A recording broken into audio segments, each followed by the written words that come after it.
This morning, I wanted to talk about a really special teaching in yoga.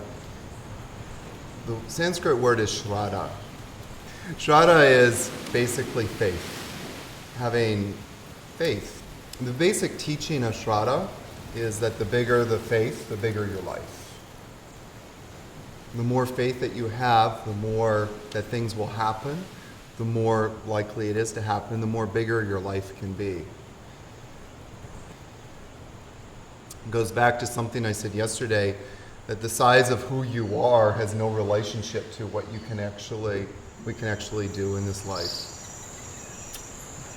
I've been coming to Costa Rica since 2004. And around 2005, this idea started to percolate in my consciousness about creating sort of an ashram. It actually started out as an ashram. So in 2007, I was leading my third retreat in Costa Rica here. And we were driving down this road.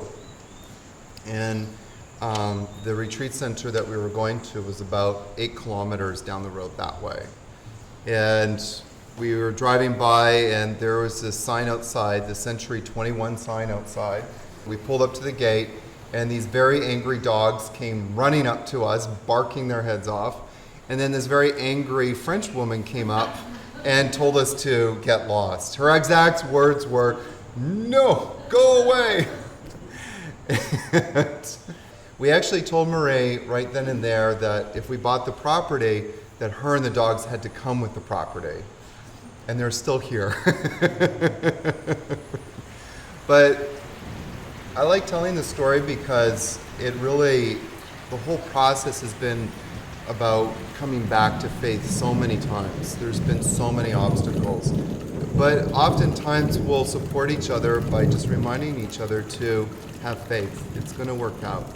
And I think that the bigger our faith is, the bigger, this place can become.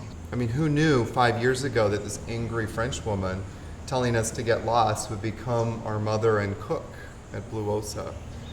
And who knew that these animals would become some of my best friends? You never know. We never know how many times in life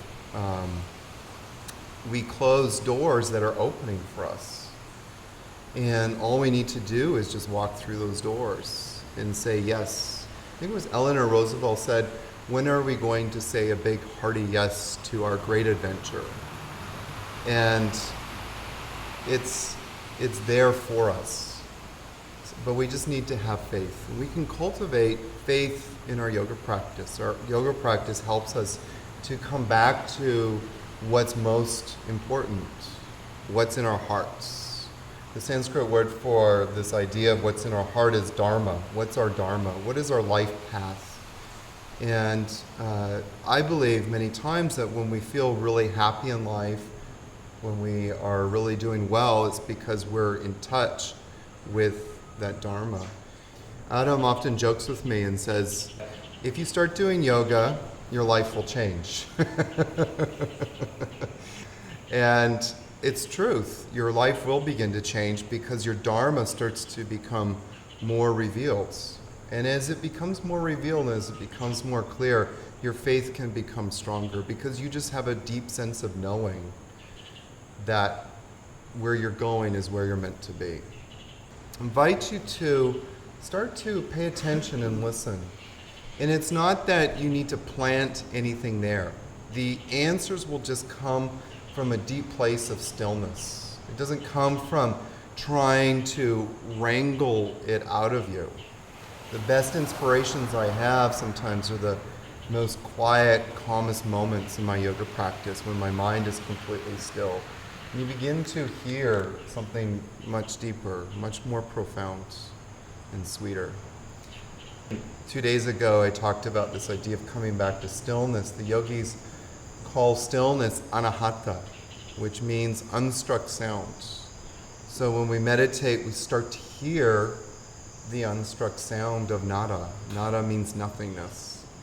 So it doesn't come from trying to wrangle it out. You can't go into your yoga practice going, what's my life purpose? You have to actually surrender that and put it into the fire. Put it into the fire and let it just come when it comes. So we'll do our practice this morning. And listen.